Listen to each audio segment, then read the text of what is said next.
Ako lang ba? Mahilig manood ng mga horror na ganito. Pero gusto ko yung may storyline.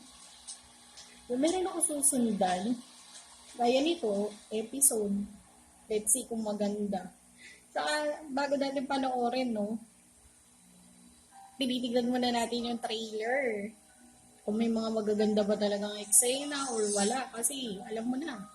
Pag mahilig ka talaga sa horror, sa trailer pa lang, alam mo na yan kung maganda o hindi. Di ba? Let's see kung maganda talaga ako.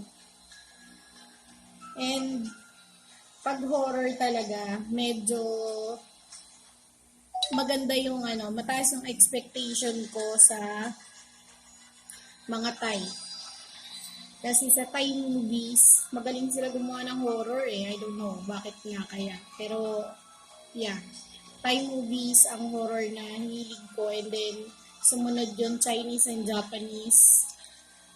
And, yeah.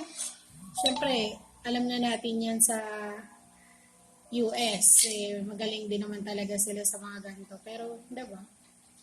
So, yan. Manood lang muna ako for today's video. Sana kayo din. No, din kayo horror. Para happy-happy tayo. Pagtulog. Bye!